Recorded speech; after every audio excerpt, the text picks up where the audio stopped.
go after all at once? Well, how about Ramya goes first? Oh, yeah, sorry, yeah. So Ramya, Sean, and then UX people. Sure. Thanks, Victor and Sean. So I just wanted to introduce Valmer, and this is his first meeting with the Plan team. And he has joined, as most of you know, like he's joined the quality team as senior test automation engineer, and he will be working very closely with our team and the Plan team. And Valmer, would you want to just tell a few words about yourself? Yeah, sure. So yeah, first of all, I'm very glad to be part of the team, and I've been working with software test automation since 2009 and quality assurance in general since 2004. So I think I have some experience, and I am willing to help us to have a better product. And yeah, I imagine that I will be working, sometimes helping things specifically to the Plan team, sometimes more like QA engineering stuff. But yeah, I'm very happy to be here. If you have any questions, Thanks, you can just chat, Slack me anytime as well. Sure. Thank you. And over to Sean. Yep. Sorry, just took me a second to find the unmute button. So I created an issue for the next group conversation. The slides are just marked down in that repository. So I'm going to create slides for the basic outline I put there. And then because it's a GitLab Pages site, but we don't have review apps for GitLab Pages, I'm just going to go ahead and merge those initial slides, and then we can change them from there, basically. So I'll ping people either in the merge request or in the Plan channel, or both, if I really want a response from you over the next week or so, and then we'll have the group conversation on Tuesday. The format has changed so that we don't actually present the slides at all, so they probably need to be a little bit wordier than they have been in the past. Although we've always been pretty good about including a lot of links on them, so I think it's probably okay. And then we'll see how the conversation goes. So far, the ones I've seen with the new format have some pretty good but tough questions, so we'll see how that goes. Annabelle. Sean, let me. Sorry, Pedro. Yeah, you've been away. So the new format is that for the group conversation, the slide, every group conversation shares an agenda Google Doc, and in the for today's group conversation, the slide should be linked like before the meeting, of course, like normal. But the expectation now is that everybody just reads the slides in advance, and then the group conversation meeting time is entirely for questions. There is no question section at the end after the presentation. It's all questions. There is no presentation. I did suggest at one point, but I haven't followed up on it, about just making the group conversation slides blog posts, because if we're not presenting them, we could just,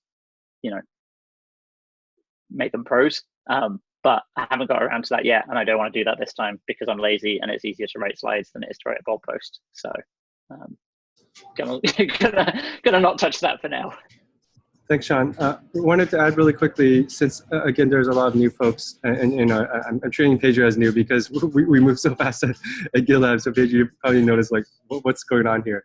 I'm onboarding again. Yeah. You're onboarding again, and people, and you're new to people, and people are new to you.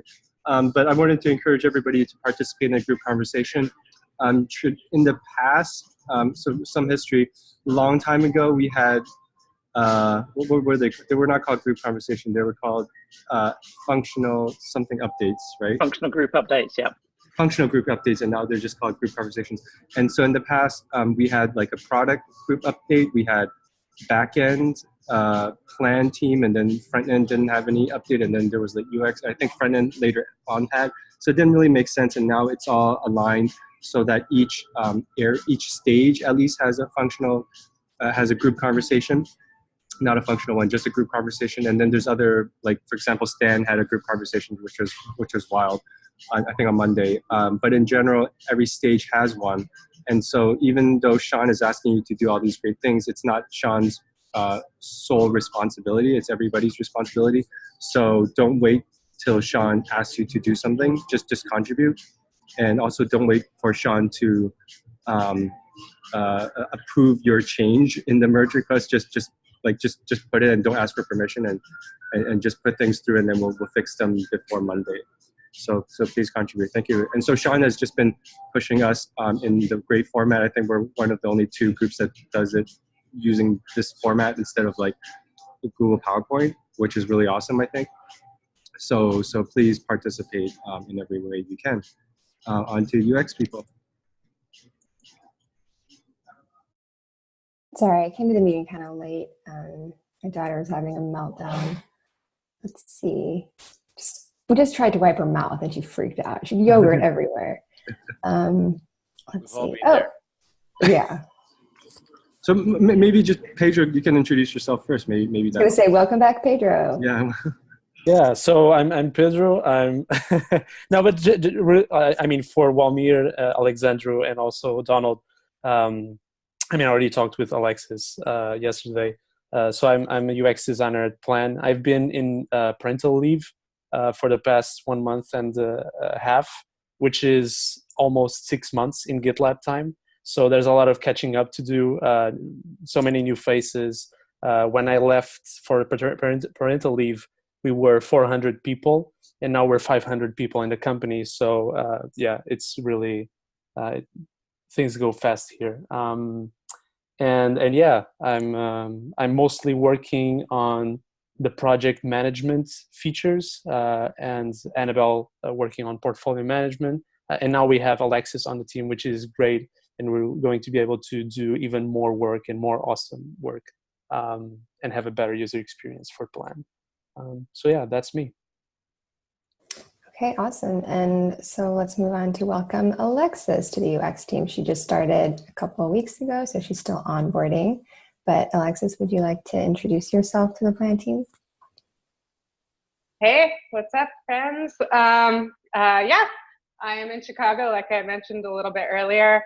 As a designer, my background is actually in advertising. I started in advertising. I was in accounts, which is basically pretty close to UX research, but it was kind of a bummer. It was kind of soulless, just like selling to people.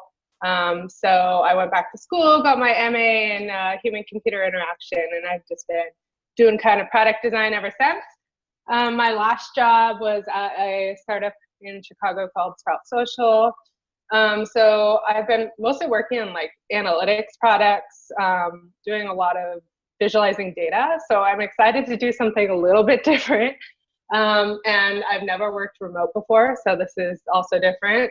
So yeah, excited to work with y'all. It's my 8th day, so it's only going up from here. I'm only gonna get more and more involved, and I'm really excited about that. Otherwise, yeah, if you want to talk about crafts or like Golden Girls or terrible board games, hit me up. Thanks, Alexis. We're so happy to have, we only had 1 and now we have 3, so that's exciting. So the next point on the agenda is discussing how we're going to split up work amongst the 3 of us and how we're going to collaborate. I mentioned that for a while I was working mostly on portfolio management features while Pedro was handling project management, like he just said. But now we have 3, so Pedro, do you want to talk about what you wrote? Sure. So I was suggesting that maybe, I'm going to talk also using what Sean wrote below about having also the certify group. Maybe it might make sense to just slowly assign her some issues that have small impact.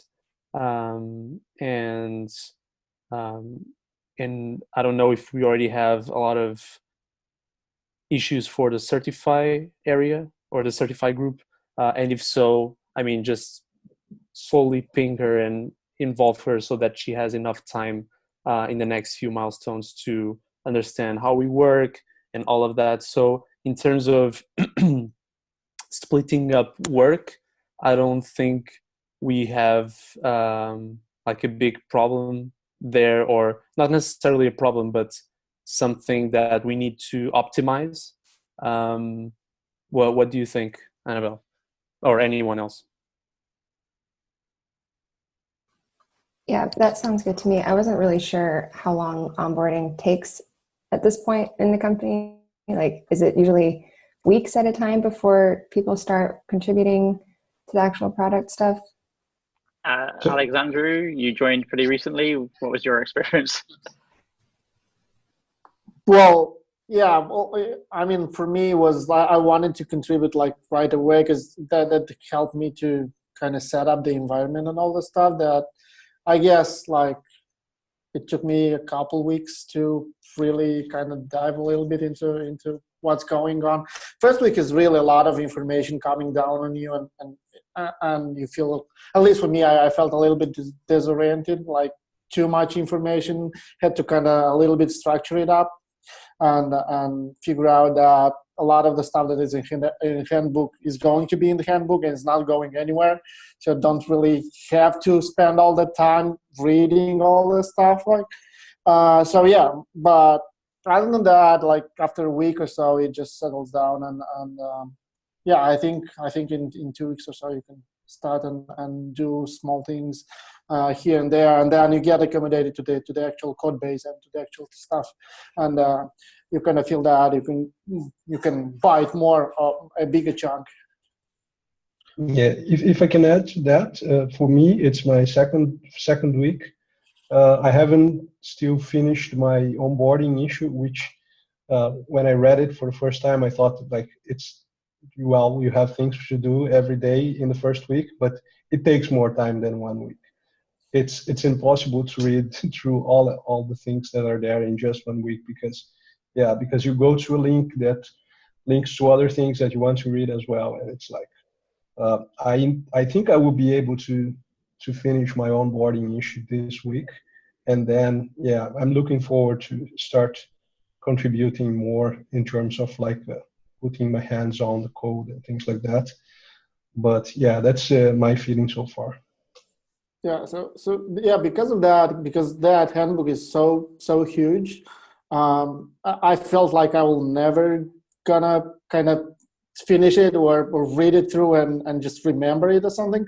So I'd rather use it as a reference. So whenever I do need something, I'll just go and search it. So this is why I like kind of gave up on the onboarding for after the first week or so, and then just decided I would just use that as a reference of doing stuff, rather than really going through each of the tasks and really reading everything like several times for me to remember it and to understand it. So yeah, that's what I decided for myself to do, to just jump on a smaller task and just go from there. Whenever I get a question, I either go to the handbook and search for the information, or ask someone and they'll direct me to the handbook, or just answer right away if they know it, and so on. So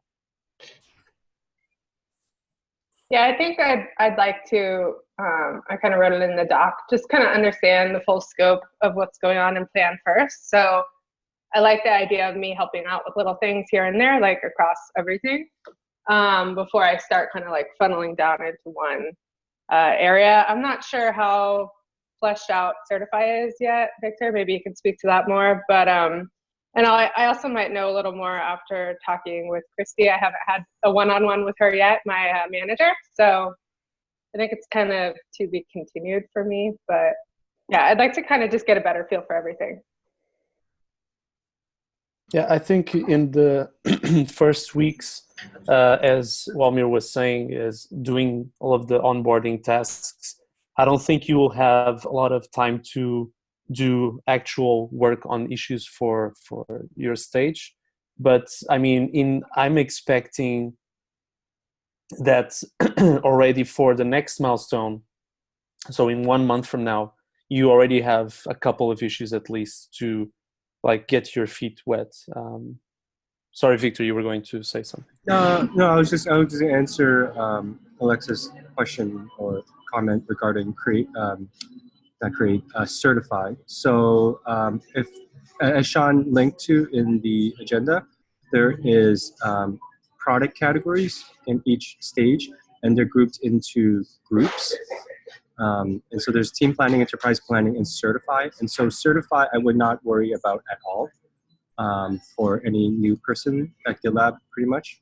And once we are ready to move forward with that, then I think we can pick that up, because it's not super high priority right now. And I wanted to comment on what you said, Pedro, regarding picking up specific tasks. So I think for Alexis, I would recommend that you can do however you want to learn. So, I mean, we just heard from you, we've heard from Walmart, we heard from Alexandru, and it seems like everybody has slightly different ways of learning and getting comfortable, which I think is fine. Because we don't, I mean, it's literally just a couple of weeks up to a month. And so everybody's going to be up to speed really quickly. So I don't think we have to dictate a process that much.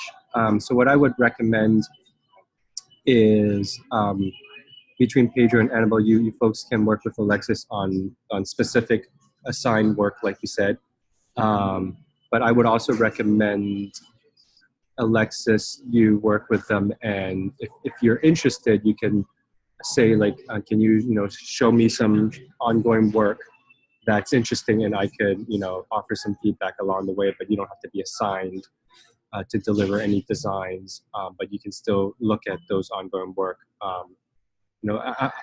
I'm like Alexandru. I like doing work as a way to learn, because it forces me to, because I'm more reassured. Maybe I just lack assurance, and I'm very not what's that word? I'm unsure of myself until I can produce some output and can validate it. And when I'm just reading things, I'm not certain that I'm learning something, and I feel uncomfortable. So for me, the best way to learn is actually to do something. So that might be true for some folks, it might not be true for some folks. So that I wanted to offer that as well. But everything else sounds great. Pedro, did you want to talk about the create thing as well? Yeah. So this was, I didn't talk with anyone still about this because it was very late my afternoon. I had my one-on-one with Christy, the UX director, and she shared some concerns about what we were going to do with Create in the meantime, because we don't have any UX designers there. Jisoo left, and we're hiring, I think it's going to be at 3 people until the end of the year. We have one person that I think will start soon, but nonetheless, it's one of the most mature stages that we have in the product, and not having someone there with experience in the product, and I think it will take longer for those people that join to actually start contributing in a meaningful way. So my suggestion, and it's something that we need to discuss, it's not final or anything, it's just a suggestion and idea, is for me to move there and become the interim UX designer in Create until the first Create UX designer has, fully onboarded. Like they feel comfortable, and maybe at least they feel comfortable enough about having another person joining the team, the second UX designer, and onboarding that person, So like teaching them how to fish so they can fish on their own, essentially. Pedro, my immediate question is, I was under the impression that Dimitri was going to be handling that handover. Is the idea to just like have you and Dimitri help out on the meantime, or would you just be coaching Marcel, the new hire? Yeah, so Dimitri is the only UX designer for Verify, right? And he was until recently doing the interim, the internship for product manager, and he is, as you were saying, also doing as a backup designer for Create. But talking with Christy, it's not something that she was willing to do, to move Dimitri and have him more assigned to Create. She was more comfortable if I were to do that. We have direct benefits for that, Pedro, because a lot of the work, a couple of the work that we have is related to inheritance from batch comments, which you followed. So I think that makes sense from that perspective, and yeah. So I don't have any other thing to add. Yeah, I mean, it's not. I don't think it's a ideal solution, but given like all of the resources that we have and the needs, I feel like if I were to be more in create, I mean, I would still be involved and try to help in any way I can with things in plan, not doing the issues and not being super involved, but at least knowing what's happening and giving my opinion every now and then. I think Annabelle is, I think she's comfortable enough. I mean, I was 1.5 months away. You tell me, I think she's comfortable enough to be in plan and also onboarding with being UX buddy of Alexis. So what does everyone think? Annabelle, Victor, and so on. I think it makes sense. I mean, you were planning on taking 3 months off and you took half that time. So we were expecting not to have you for another 1.5 months. And this new person is coming in, the end of this month? March, so, 25th. Right. So this isn't, a long-term solution. But if anyone else really wants Pedro, please speak up.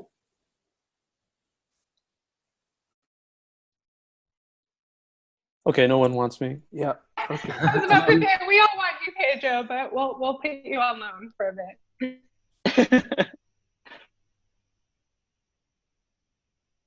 Yeah. So, okay, Victor, you're awfully quiet. No, I muted myself, and then everybody chimed in. No, I have no problem with it. Thank you, Pedro. Good idea. Okay. So what I'll do is involve Dimitri and James Ramsey, create product manager in Slack. I want to do this async unless we need to have an actual meeting to talk this through and see like what they think, any concerns, so that's it. If there's nothing else regarding this point, Victor, you want to? Well, Walmart, you can go first. Okay, I can go then. So yeah, I just thought of explaining a little bit about the way I used to work, so that you can know, how I've been using to work at least, and then we can align if this is the right way to go. So as a software test automation engineer, I would like to consider that the test automation is not just a responsibility of the people working in the quality department, and I think this is like very clear for the company, but I usually like to work together with front-end and back-end developers in terms of like implementing the tests, because, well, we have a lot more developers than test automation engineer in the team, right? So yeah, I just want to leave it clear that if you were working on something and you were creating tests, any kind of tests, please add me to ask me for my review so that I can add my inputs on that. And I like to. Sorry, do you mean any kind of, because like literally everything everybody does has tests. So if you want to review all of those, great. That's fine. But like, are we supposed to block those on you, or? No, I'm not saying blocking it on me, but I like to be involved, and okay. I like in my previous job, I've been not just reviewing testing code, but also like front end and back end code. So yeah, just please involve me. And yeah, I like doing pair programming at least in the beginning as well to get used to the product. So yeah, please involve me in like if you were working on something that is completely new and it's not very simple, then I think 2 heads can think better than just one. So please, yeah, call me for a pair session and then I can learn with you. And yeah, that's more or less it. Have I made me clear in this sense?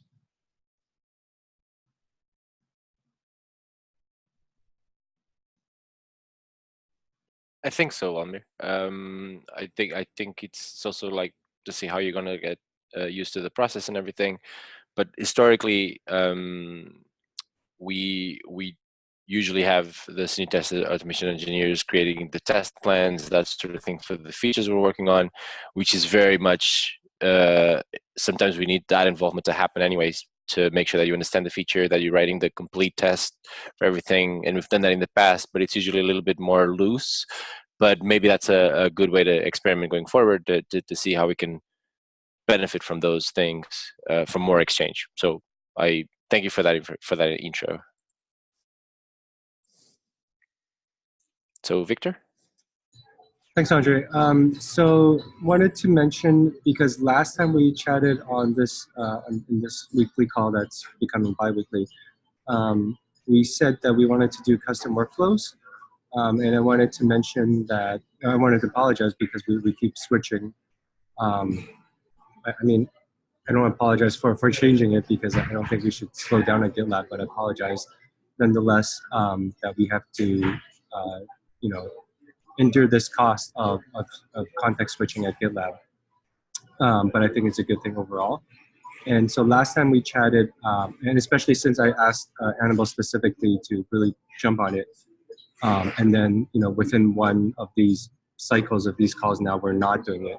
So I wanted to thank Annabelle as well for quickly switching over in terms of design, and also everybody else, and not just Annabelle, on doing that.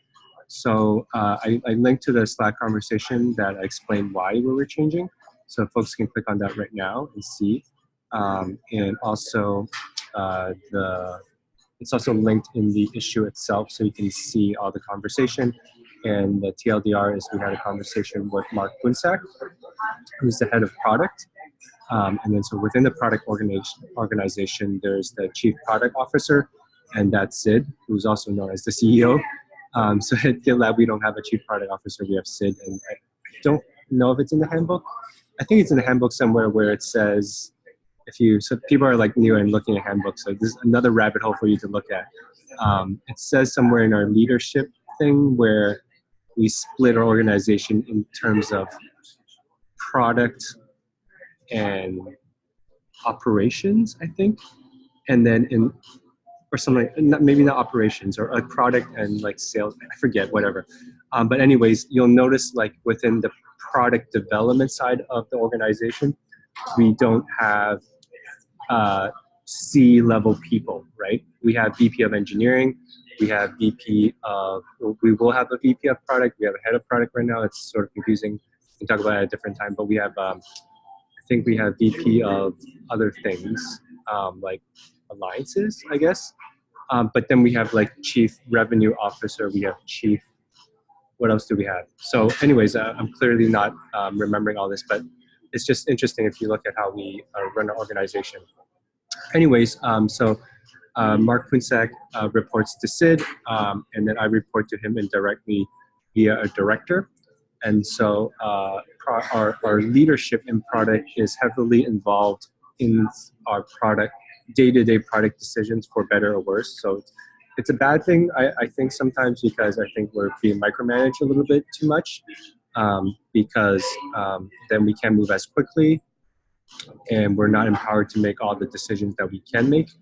But I think it's also a good thing, because our leadership is actively involved in our product, which is not something you see in many organizations. And so you get the benefits of alignment and direction and vision to a very low detail. So it's scary and exciting that Sid starts commenting in your issue and then wants something. But try to see the good side of it. And it doesn't happen for every single thing, fortunately. And I think it happens for very strategic things. So it's good. And another good way to think about it is that since I've been here, the leadership of GitLab hasn't really cared about plan until I would say the last 6 months to maybe 8 months. And it's an indication that we're doing things that are very critical to GitLab. So I'm excited to be working on something that is driving our organization forward. So I wanted to offer all that context. In addition, I wanted to say that, as you saw in my comments, so Mark Punsak is really big on creating what he calls small primitives, and building on top of building blocks to create GitLab. And one point of contention in plan, and actually in many stages, is do we create new abstractions for things? So for example, in the secure side, they're creating vulnerabilities. As a first-class citizen, they could have used issues, but they said that made sense to use vulnerabilities, and I think I agree with them. In the create side, for design management, they're creating a design artifact. Andre, you can correct me, or it's design something. I forget what the latest word is. Do you know? It's under the issues. There's a tab called designs, and that will be a design. I don't know what the object name is going to be design artifact design thing. But anyways, there was a long conversation about whether that should be. Yeah, I don't know what the word is. But it's a word. But last time I checked, the decision was that it's going to be a separate abstraction. And then, so I'm just bringing up that there's many of these conversations going on at GitLab. And so I think that custom workflows should be their own. So custom workflows leading to value stream management, but custom workflow stages or states, I think should be their own things, and they should not be built on top of labels. I've made that case multiple times. So this is what I believe is the correct solution. Well, correct in the sense that I think it's the best decision given everything that I've looked at, everything that this team has told me, everything that I've looked at, everything that I've thought about in terms of risk, in terms of advancing a product, in terms of best decision, short-term, medium-term, and long-term. I still think that is the best decision. Mark disagrees, and I don't think we need to agree to proceed, but he's also hasn't said like, you must do this, Victor. So I think at GitLab, I don't think we should get to a point where we shouldn't have an algorithm that says, if we disagree, what happens? Like who overrides who? Like we shouldn't need to talk about that until that happens. I certainly don't see it in the handbook. But I just wanted to mention that is the case right now, that there's a disagreement. And so we said the best way forward is that we just work on another feature that may or may not contribute to custom workflows in the future, and namely key value makers. So I wanted to open up to if there's any other comments or discussion, because again, it's like a big change and it's an urgent change. So I'm